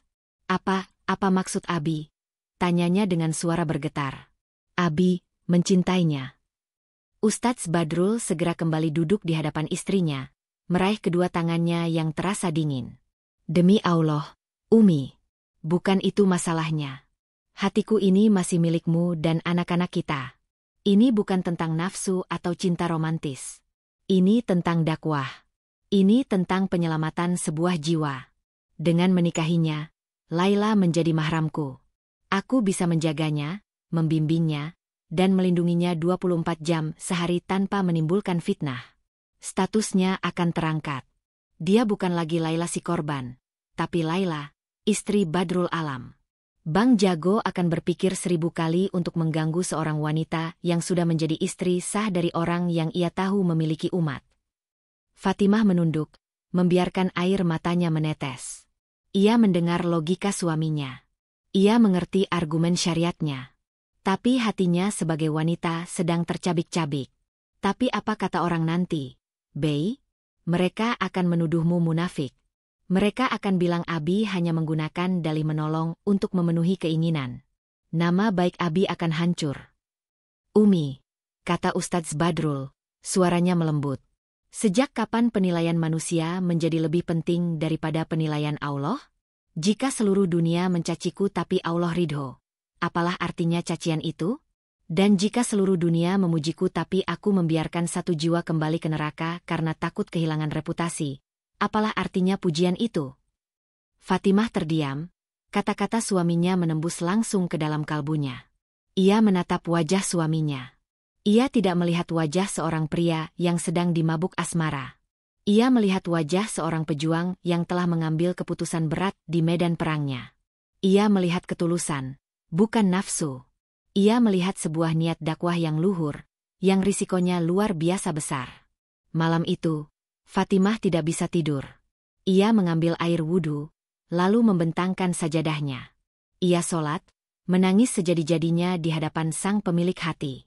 Ia adukan semua kegelisahannya, semua rasa sakitnya, semua ketakutannya. Dalam sujudnya yang panjang, ia memohon petunjuk. Dan perlahan, sebuah kelapangan yang ajaib mulai menyelimuti hatinya. Ia sadar, inilah ujian keimanan untuknya, untuk rumah tangganya. Inilah ladang pahalanya. Keesokan paginya, setelah sholat subuh, Fatimah menemui suaminya dengan mata yang sedikit bengkak namun dengan senyum yang tulus. Abi, katanya, jika ini memang jalan dakwah yang Allah pilihkan untukmu, untuk kita, maka Umi ikhlas. Lakukanlah. Bimbinglah dia. Selamatkanlah dia. Umi akan berada di sisimu. Ustadz Badrul menatap istrinya dengan rasa haru dan kagum yang tak terhingga. Ia meraih tangan istrinya dan menciumnya. Terima kasih, bidadariku. Pagi itu, mereka menemui Laila di kamar tamu. Laila tampak tidak tidur semalaman, matanya merah dan wajahnya pucat. Ia sudah bersiap dengan skenario terburuk. Mungkin ia akan diberi uang saku lalu diminta pergi sejauh mungkin. Ia sudah pasrah. Ustadz Badrul duduk di kursi, sementara Umi Fatimah duduk di samping Laila di tepi ranjang, menggenggam tangannya, memberinya kekuatan. Laila. Ustadz Badrul memulai pembicaraan dengan nada yang sangat serius. Tadi malam kami sudah memikirkan jalan keluar terbaik untuk masalah ini. Sebuah jalan keluar permanen yang akan melindungimu selamanya dari bayang-bayang masa lalumu. Laila menahan napas, menunggu kalimat berikutnya. Laila, cara terbaik dan paling diridho Allah untuk melindungimu sepenuhnya. Ustadz Badrul berhenti sejenak, menatap lurus ke arah Laila. Adalah dengan menikahimu. Hening. Laila menatap Ustadz Badrul, lalu menatap Umi Fatimah, lalu kembali ke Ustadz Badrul. Ia pikir ia salah dengar. Otaknya tidak mampu memproses informasi itu. Menikah? Dengannya? Seorang pelacur hina dinikahi oleh seorang ustadz terkenal? Ini pasti lelucon. Atau mimpi yang sangat aneh. Ia membeku, mulutnya sedikit terbuka, matanya membelalak tak percaya. Terombang-ambing antara kengerian karena merasa tak pantas dan sebuah harapan mustahil yang tiba-tiba bersinar membutakan. Keheningan yang mengikuti ucapan Ustadz Badrul terasa lebih pekat dari keheningan manapun yang pernah Laila alami. Telinganya berdengung. Menikahimu. 4 kata itu berputar-putar di kepalanya, menolak untuk membentuk sebuah makna yang bisa diterima akal sehatnya. Ia menatap Ustadz Badrul, lalu beralih ke Umi Fatimah, mencari tanda-tanda bahwa ini hanyalah sebuah lelucon kejam atau ia sedang berhalusinasi. Namun, wajah Ustadz Badrul menunjukkan keseriusan yang mutlak, dan wajah Umi Fatimah, meski menyimpan jejak kesedihan yang tak bisa disembunyikan, memancarkan seberkas cahaya keikhlasan yang tulus. Reaksi pertama Laila adalah penolakan yang keras, sebuah refleks dari rasa rendah diri yang telah mendarah daging. Tidak, pekiknya, sambil menggelengkan kepala dengan kuat. Air matanya yang tadi sempat mengering, kini kembali membanjir. Tidak, Ustadz, jangan. Jangan hancurkan hidup dan nama baik Ustadz untuk sampah seperti saya. Saya tidak pantas. Demi Allah, saya lebih baik kembali ke jalanan atau mati daripada harus menjadi noda yang merusak kemuliaan Ustadz dan Umi. Ia mencoba bangkit, bermaksud untuk lari dari rumah itu, lari dari penawaran yang terlalu mulia hingga terasa menyakitkan. Namun, Umi Fatimah menahan lengannya dengan lembut namun kokoh. Laila, dengarkan kami, kata Fatimah, suaranya menenangkan. Ini bukan tentang kamu pantas atau tidak. Di hadapan Allah, siapa di antara kita yang benar-benar pantas mendapatkan rahmat-Nya? Tidak ada. Ini adalah tentang kehendaknya untuk menyelamatkanmu, dan Dia memilih kami sebagai wasilah, sebagai jalannya. Terimalah jalan ini, Laila. Anggap ini bukan pernikahan untukmu, tapi sebuah benteng untukmu. Sebuah pintu keluar yang sah dari nerakamu. Laila menatap mata Umi Fatimah. Ia melihat seorang wanita yang hatinya seluas samudra, yang rela berbagi suaminya, berbagi atap rumahnya, demi menyelamatkan seorang wanita asing yang hina. Keikhlasan Fatimahlah yang akhirnya meruntuhkan benteng penolakan Laila. Jika wanita semulia ini saja rela berkorban, siapa dirinya yang berani menolak uluran tangan dari langit? Dengan tangis yang semakin menjadi-jadi, Laila akhirnya mengangguk dalam kepasrahan total. Keputusan telah dibuat, dan tidak ada waktu untuk menunda. Bang Jago bisa bergerak kapan saja. Pernikahan itu harus segera dilangsungkan. Sore itu juga, dalam suasana yang jauh dari kemeriahan sebuah pesta, sebuah akad nikah yang hikmat digelar di ruang tengah rumah Ustadz Badrul. Tidak ada dekorasi, tidak ada tamu undangan, tidak ada hidangan mewah. Hanya ada kesederhanaan dan kesakralan. Ustadz Badrul meminta bantuan seorang sahabat lamanya, Ustadz Yusuf, seorang ulama sepuh yang bijaksana dan bisa menjaga rahasia, untuk menjadi wali hakim sekaligus menikahkan mereka. Laila tidak memiliki wali, maka negara, melalui perwakilannya yang sah secara agama, harus menunjuk seorang wali untuknya. Selain mereka berempat, hanya ada 2 orang kerabat dekat Ustadz Yusuf yang sudah tua sebagai saksi. Laila duduk bersimpuh di atas karpet, mengenakan gamis dan jilbab pemberian Umi Fatimah. Jantungnya berdebar begitu kencang seolah akan melompat keluar dari dadanya. Di sampingnya, Umi Fatimah duduk dengan tenang, sesekali mengusap punggungnya, memberikan kekuatan dalam diam. Ustadz Badrul duduk berhadapan dengan Ustadz Yusuf. Wajahnya tampak tenang dan mantap. Maharnya bukanlah emas permata atau uang berlimpah. Maharnya adalah seperangkat alat sholat dan sebuah janji. Saya terima nikah dan kawinnya Laila binti Abdullah. Nama ayah Laila disamarkan untuk melindunginya. Dengan mahar tersebut, tunai, ucap Ustadz Badrul dengan satu tarikan napas. Suaranya mantap dan jelas, menggema di ruangan yang hening itu. Sah? Tanya Ustadz Yusuf kepada para saksi. Sah. Doa pun dipanjatkan.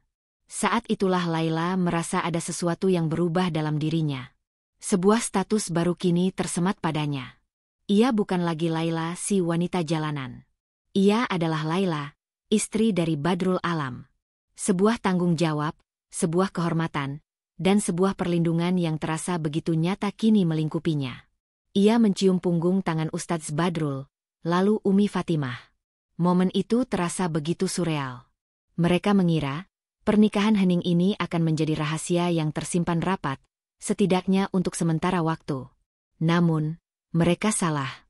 Di Jakarta, tidak ada rahasia yang bisa bertahan lama. Entah bagaimana, berita itu bocor. Mungkin dari salah satu saksi yang bercerita pada istrinya, yang kemudian bercerita pada temannya di pengajian. Mungkin dari petugas keamanan yang melihat ada acara tak biasa di rumah majikannya. Dalam waktu kurang dari seminggu, bisik-bisik itu dimulai.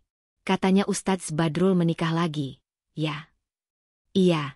Sama perempuan yang dia tolong tempo hari. Katanya sih. Kurang baik pergaulannya. Bisikan itu menyebar seperti api di rumput kering. Dari satu grup WhatsApp jemaah ke grup lainnya. Setiap kali berpindah tangan, ceritanya menjadi semakin liar dan dibumbui. Hingga akhirnya, berita itu sampai ke telinga seorang jurnalis dari sebuah portal berita online yang haus akan sensasi. Tanpa konfirmasi, tanpa tabayun, sebuah judul berita yang provokatif pun terbit. Dugaan skandal, Ustadz panutan Badrul Alam, poligami diam-diam dengan wanita bermasa lalu kelam. Berita itu meledak. Dalam hitungan jam, jagat maya gempar.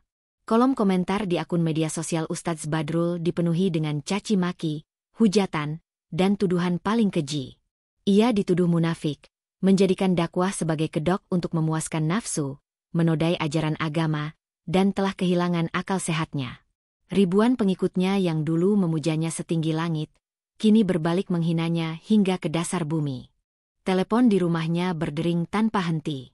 Pertama dari produser stasiun televisi. Dengan nada berat, ia menyampaikan bahwa program Oase Hati untuk sementara waktu dihentikan penayangannya sampai ada kejelasan. Beberapa jam kemudian, telepon dari Dewan Kemakmuran Masjid Agung tempat ia rutin mengisi kajian. Jadwal ceramahnya untuk sebulan ke depan dibatalkan total. Dalam sekejap, mimbar-mimbar yang dulu menjadi panggungnya, kini tertutup rapat baginya. Ia kehilangan hampir segalanya. Di tengah badai itu, Laila duduk di sudut ruangan, menangis dalam diam. Rasa bersalah menghancurkan hatinya. Ini semua salah saya, isaknya pada Ustadz Badrul dan Umi Fatimah. Saya telah menghancurkanmu, Ustadz. Seharusnya aku tidak pernah masuk ke dalam hidup kalian. Ustadz Badrul mendekatinya.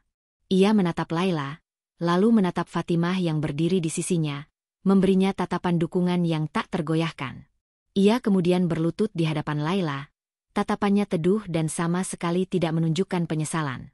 Dengar, Laila, katanya dengan suara yang lembut namun penuh kekuatan. Pandangan mereka semua tidak ada artinya. Di mata Allah, tidak ada manusia yang sampah. Yang ada hanyalah hambanya yang sedang tersesat dan butuh ditunjukkan jalan pulang. Tugas saya bukan menghakimi, tapi membimbing. Rasulullah pun diutus untuk menyempurnakan akhlak, bukan untuk melaknat pendosa. Jika dengan kehilangan panggung di dunia aku bisa menolong satu jiwa untuk kembali ke surganya, maka ini adalah perdagangan yang sangat menguntungkan. Ucapannya menenangkan Laila, meski tidak menghapus rasa bersalahnya.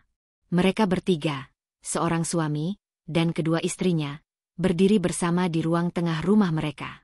Di luar, badai fitnah dan caci maki mengamuk dengan dahsyat. Namun di dalam, sebuah keluarga baru yang rapuh namun terikat oleh keyakinan yang sama, sedang memegang erat satu sama lain, bersiap menghadapi apapun yang akan datang. Mereka tahu, badai ini belum akan reda.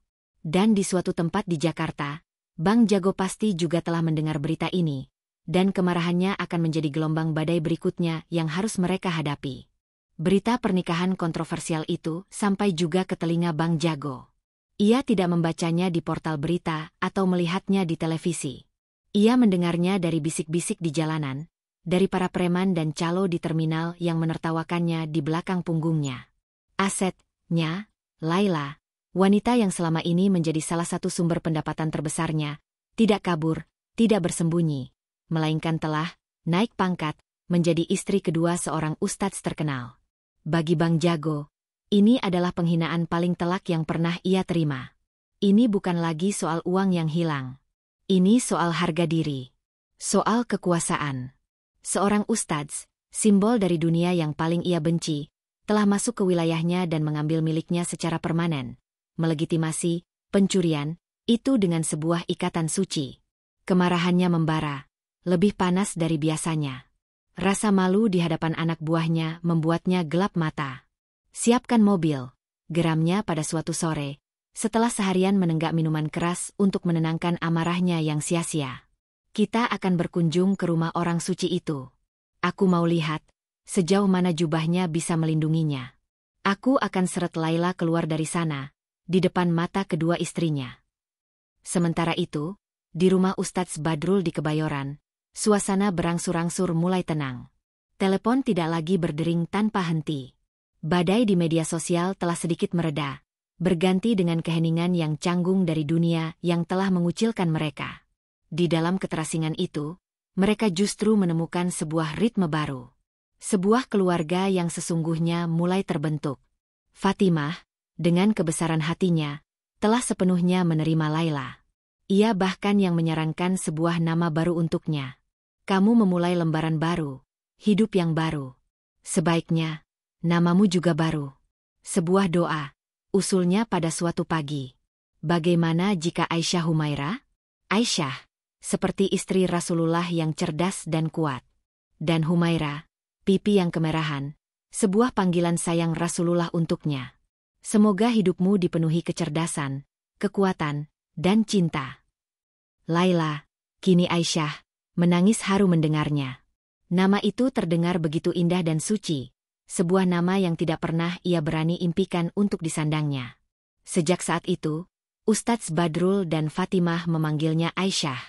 Panggilan itu, setiap kali ia dengar, terasa seperti sebuah afirmasi, sebuah pengingat bahwa Laila yang dulu benar-benar telah tiada. Sore itu, suasana rumah terasa damai. Ustadz Badrul sedang membaca Al-Quran di ruang kerjanya, mencari ketenangan dalam kalam ilahi. Di dapur, Fatimah dan Aisyah sedang bersama-sama menyiapkan makan malam. Fatimah mengajari Aisyah cara membuat sayur lodeh, resep warisan dari ibunya. Tawa kecil sesekali terdengar di antara mereka. Aisyah merasa, untuk pertama kalinya dalam hidupnya, ia memiliki seorang kakak perempuan. Kedamaian itu pecah oleh suara gedoran keras di gerbang depan. Bukan ketukan, tapi gedoran yang kasar dan penuh amarah, seolah hendak merobohkan gerbang itu. Semua aktivitas di dalam rumah terhenti. Mereka bertiga saling berpandangan, wajah mereka tegang. Jantung Aisyah langsung berdebar kencang. Ia kenal suara gedoran itu. Itu adalah suara teror. Ustadz Badrul segera keluar dari ruang kerjanya. Tetap di dalam, perintahnya pada Fatimah dan Aisyah dengan suara tenang namun tegas. Ia berjalan ke interkom di dekat pintu. Siapa di luar? Buka pintunya, Ustadz Munafik. Sebuah suara serak dan kasar balas berteriak, terdengar jelas bahkan melalui pengeras suara kecil itu. Aku datang mau jemput istri ketigamu. Si Laila. Tubuh Aisyah gemetar hebat. Ia mundur, bersandar di dinding dapur, wajahnya pucat pasi. Fatimah segera memeluknya. Tenang, Aisyah, tenang. Ada kami di sini. Allah bersama kita. Ustadz Badrul menarik napas dalam-dalam. Momen yang ia khawatirkan telah tiba. Aisyah, Fatimah, kemarilah. Berdiri di belakangku, katanya. Ia tidak akan membiarkan mereka menghadapi ini sendirian. Ini adalah masalah keluarganya, dan mereka akan menghadapinya sebagai satu keluarga. Dengan langkah mantap, Ustadz Badrul membuka pintu utama. Di depan gerbang, Bang Jago berdiri dengan pongah, diapit oleh dua anak buahnya yang berbadan tegap. Wajahnya merah padam karena marah dan alkohol. Ada perlu apa Anda datang kemari dengan cara seperti ini? Tanya Ustadz Badrul, suaranya tetap tenang, tanpa getaran. Halah, jangan banyak basa-basi, hardik Bang Jago. Aku datang untuk mengambil kembali milikku. Laila, keluar kamu. Nggak usah sembunyi di balik jubah suamimu. Kamu pikir pakaianmu itu bisa menutupi siapa dirimu sebenarnya? Aisyah, yang berdiri di belakang Ustadz Badrul, gemetar hebat mendengar nama lamanya diteriakkan dengan begitu kasar. Semua trauma, semua rasa hina, kembali menyeruak. Ia ingin lari, ingin bersembunyi. Ustadz Badrul sedikit menggeser tubuhnya, memastikan kedua istrinya terlindungi di belakangnya. Pertama, namanya adalah Aisyah Humaira. Katanya, setiap kata diucapkan dengan penekanan yang jelas. Kedua, dia adalah istri saya yang sah. Kehormatannya adalah kehormatan saya. Urusanmu dengannya sudah selesai sejak hari ia meninggalkan duniamu. Bang Jago tertawa terbahak-bahak, sebuah tawa yang terdengar mengerikan. Istrimu? Jangan bikin aku tertawa. Ustadz, dia itu barang bekas. Sampah yang kau pungut.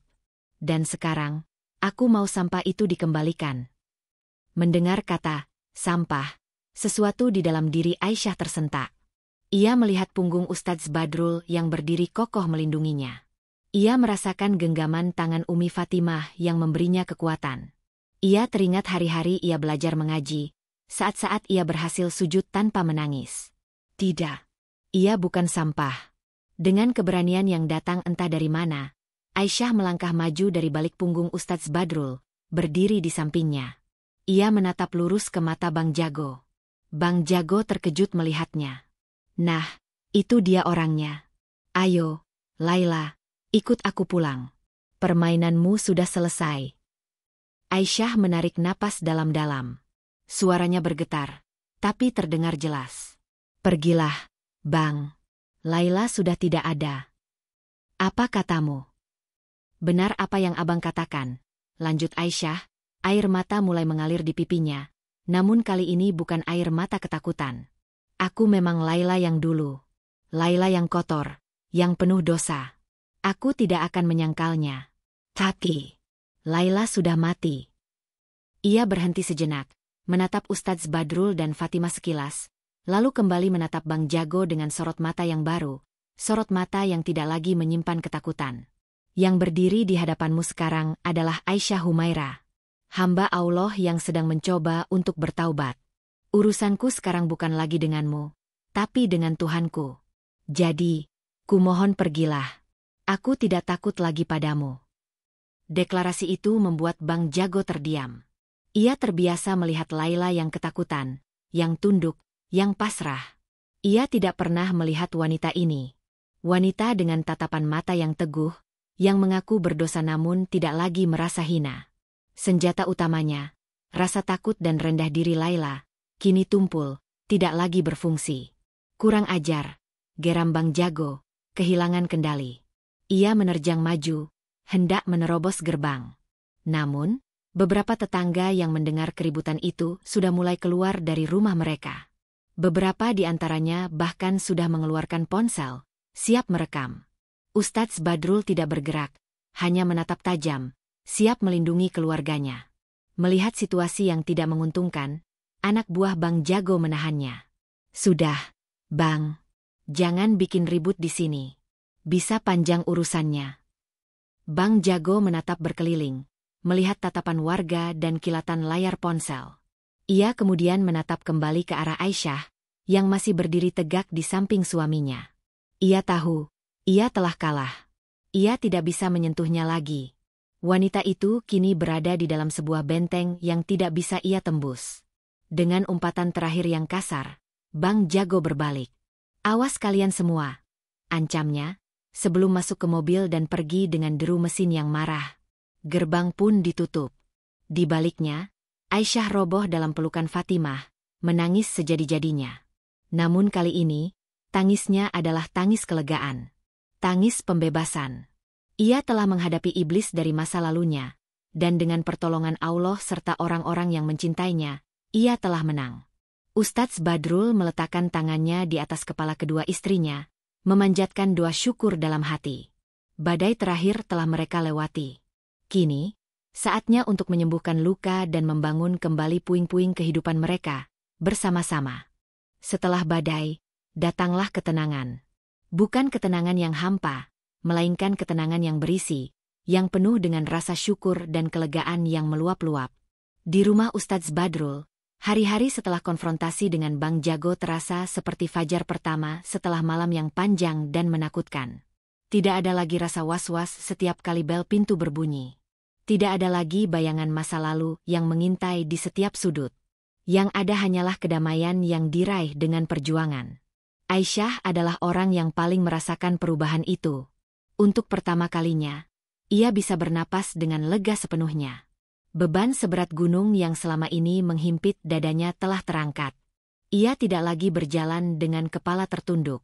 Ada sebuah kepercayaan diri yang baru, yang lahir bukan dari kesombongan, melainkan dari kesadaran bahwa ia telah diterima, dilindungi, dan yang terpenting, telah diampuni oleh Tuhannya. Beberapa hari setelah insiden itu, dengan suara yang sedikit ragu namun penuh harapan, ia menyampaikan sebuah permohonan kepada Ustadz Badrul dan Umi Fatimah. "Ustadz, Umi, jika diizinkan, Aisyah ingin mengurus surat-surat. Aisyah ingin nama di kartu tanda penduduk dan semua dokumen diganti secara resmi menjadi Aisyah Humaira." Permintaan itu disambut dengan senyum hangat oleh keduanya. Itu adalah langkah simbolis yang sangat penting. Sebuah penegasan untuk memutus semua sisa ikatan administratif dan emosional dengan Laila. Ustadz Badrul segera membantunya mengurus segalanya, menggunakan koneksi seorang teman di kantor catatan sipil untuk memperlancar prosesnya. Memiliki identitas baru yang sah secara hukum membuat Aisyah merasa benar-benar terlahir kembali. Kehidupan di dalam rumah itu pun mulai menemukan iramanya yang baru. Umi Fatimah, dengan kebijaksanaannya, bertindak sebagai manajer rumah tangga sekaligus kakak tertua. Ia membagi tugas dengan adil. Ia mengajari Aisyah banyak hal yang tidak pernah ia pelajari di jalanan. Cara mengatur keuangan belanja, cara memasak makanan yang sehat untuk anak-anak, bahkan cara menata bunga di vas agar ruangan terlihat lebih segar. Aisyah menyerap semuanya seperti spons. Ia menemukan kebahagiaan dalam tugas-tugas sederhana itu. Mencuci pakaian Ustadz Badrul, menyiapkan bekal untuk anak-anak, atau sekadar menyapu lantai, semua ia lakukan dengan penuh sukacita. Itu adalah caranya berterima kasih, caranya mengabdi pada keluarga yang telah menyelamatkannya. Hubungannya dengan kedua anak Ustadz Badrul dan Fatimah, Hasan dan Maryam, juga terjalin dengan sangat alami. Anak-anak yang polos itu tidak melihat masa lalunya. Mereka hanya melihat Umi Aisyah, seorang ibu baru yang lembut, yang sabar mendengarkan celoteh mereka dan pandai menceritakan kisah-kisah para nabi sebelum tidur. Sementara itu, Ustadz Badrul memulai dakwahnya dari titik nol. Tanpa panggung megah dan sorotan kamera, ia mengubah garasi rumahnya yang luas menjadi sebuah majelis ilmu sederhana. Ia menggelar karpet, meletakkan sebuah papan tulis kecil, dan memulai kajian rutin setiap malam Jumat. Awalnya, yang datang hanya segelintir orang. Beberapa tetangga yang bersimpati dan penasaran, serta beberapa jamaah lama yang paling setia yang tidak peduli dengan badai fitnah. Namun, dakwah Ustadz Badrul yang sekarang terasa berbeda. Lebih dalam, lebih menyentuh hati. Ia tidak lagi hanya mengutip dalil dari kitab. Ia kini sering berbagi dari pengalaman hidupnya sendiri, tentang arti pengorbanan, tentang keberanian mengambil sikap yang tidak populer demi membela yang hak, tentang luasnya ampunan Allah yang ia saksikan dengan mata kepalanya sendiri. Ceramahnya yang lahir dari pengalaman nyata itu memiliki kekuatan yang luar biasa. Dari mulut ke mulut, kabar tentang majelis kecil di garasi rumah Ustadz Badrul menyebar. Perlahan tapi pasti, jemaahnya bertambah. Sebuah musola kecil di ujung kompleks perumahan mereka yang tadinya sepi, akhirnya mengundangnya untuk menjadi imam dan pengisi kajian rutin. Mimbar kecil itu terasa lebih menenangkan daripada panggung televisi yang gemerlap. Suatu sore, saat sedang melipat pakaian, Aisyah melihat salah satu gamisnya sobek di bagian jahitan ketiak. Ia teringat akan mimpi lamanya. Mimpi menjadi seorang penjahit. Dengan ragu, ia menyampaikannya pada Fatimah. "Umi, dulu, Aisyah pernah bermimpi ingin bisa menjahit." Fatimah tersenyum. "Itu mimpi yang bagus sekali. Kenapa tidak dimulai lagi?" Dengan dukungan penuh dari Umi Fatimah dan modal dari Ustadz Badrul, Aisyah membeli sebuah mesin jahit bekas yang masih berfungsi baik. Awalnya, tangannya terasa kaku. Hasil jahitannya miring dan tidak rapi. Tapi ia tidak menyerah. Siang hari, saat anak-anak sekolah dan pekerjaan rumah selesai, ia akan duduk di depan mesin jahitnya, berlatih dengan tekun menggunakan kain-kain perca. Perlahan, keahliannya yang lama terkubur mulai kembali.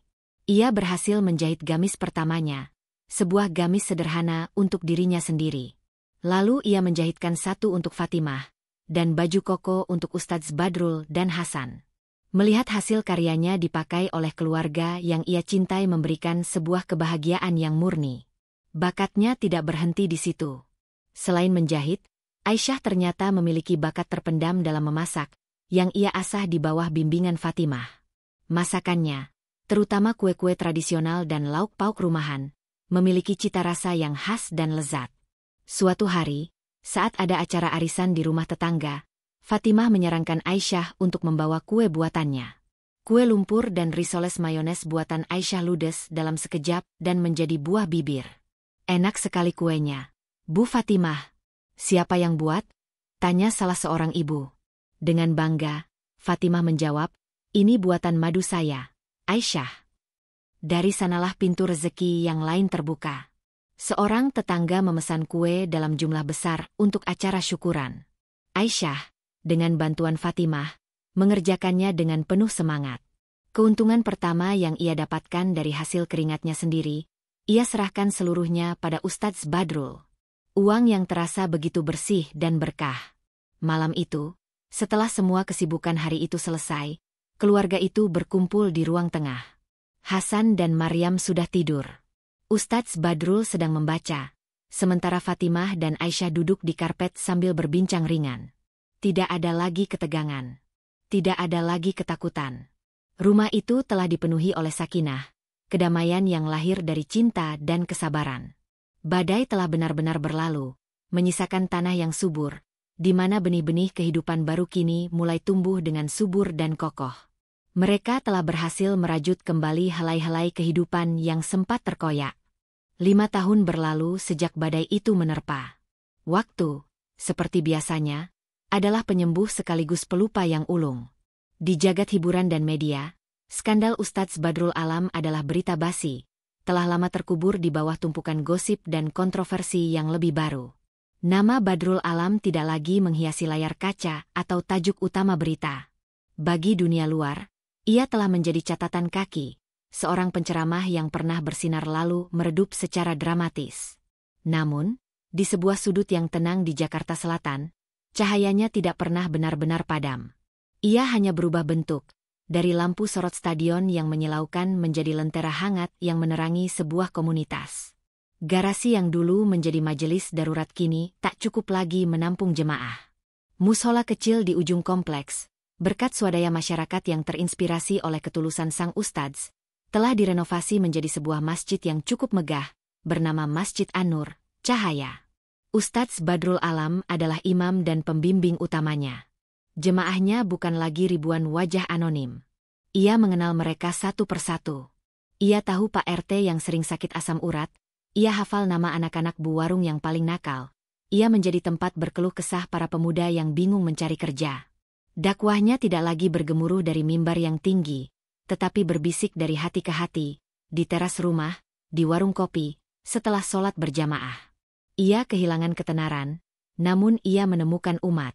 Ia kehilangan panggung dunia, namun ia mendapatkan sebuah keluarga besar yang tulus mencintainya. Di sampingnya, Umi Fatimah tetap menjadi tiang penyangga yang kokoh. Ia kini aktif memimpin majelis taklim kaum ibu di masjid, menjadi sosok panutan yang dihormati karena kelembutan dan kebijaksanaannya. Ia tidak pernah menunjukkan sedikitpun penyesalan atas jalan hidup yang telah mereka pilih. Wajahnya selalu memancarkan kebahagiaan yang tulus, kebahagiaan seorang istri yang bangga pada perjuangan suaminya.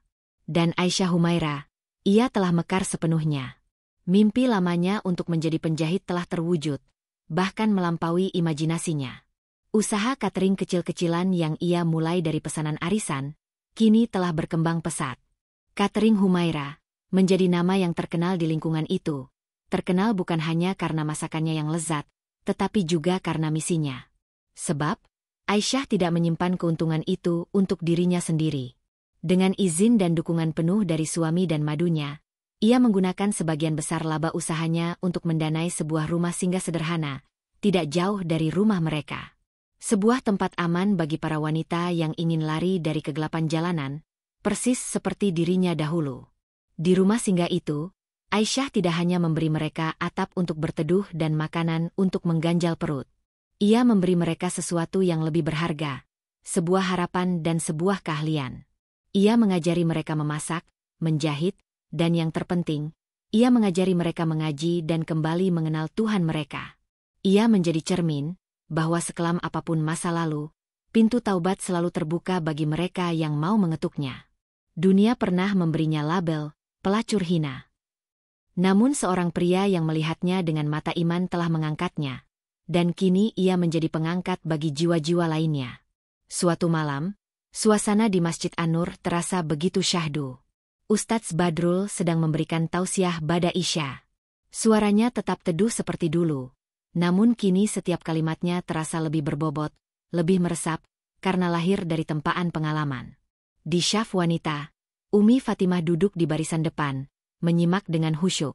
Di sudut lain ruangan wanita, ada pemandangan yang tak kalah menyejukkan. Seorang wanita bercadar, yang tak lain adalah Aisyah Humaira, sedang dengan sabar membimbing 3 orang wanita muda, penghuni baru di rumah singgahnya, belajar membaca Iqra. Suaranya yang merdu dan lembut melantunkan huruf demi huruf, persis seperti cara Umi Fatimah mengajarinya bertahun-tahun yang lalu. Seorang bapak tua, yang kebetulan sedang berkunjung dari luar kota dan ikut sholat di masjid itu, memperhatikan pemandangan tersebut. Ia merasa pernah mengenal wajah sang ustadz. Setelah bertanya pada jemaah di sebelahnya, ia terkejut. Itu Ustadz Badrul Alam, yang dulu pernah ia caci maki habis-habisan di kolom komentar media sosial. Pandangannya berkeliling. Ia melihat sang ustadz yang dihormati jemaahnya. Ia melihat istri pertamanya yang tersenyum damai. Ia melihat istri keduanya, yang dicap sebagai aib, kini justru menjadi guru dan sumber cahaya bagi orang lain. Ia melihat keharmonisan dan keberkahan yang nyata. Saat itulah ia, dan banyak orang lain yang dulu menghujat, akhirnya mengerti. Ustadz Badrul tidak menikahi seorang pelacur untuk memuaskan nafsunya. Ia menikahi seorang hamba Allah yang ingin bertaubat, untuk melindunginya, mengangkatnya, dan membimbingnya hingga ia sendiri mampu menjadi pembimbing. Pernikahannya yang kontroversial itu bukanlah sebuah skandal. Itu adalah wujud dakwah yang paling tinggi dan paling nyata, bukan lagi dengan kata-kata di mimbar, tetapi dengan perbuatan agung yang mengubah sebuah kehidupan secara total, yang kemudian kehidupan itu mengubah kehidupan-kehidupan lainnya. Lentera itu telah berhasil menyalakan lentera-lentera baru. Dan cahayanya, kini, tak akan pernah bisa dipadamkan. Cerita selesai.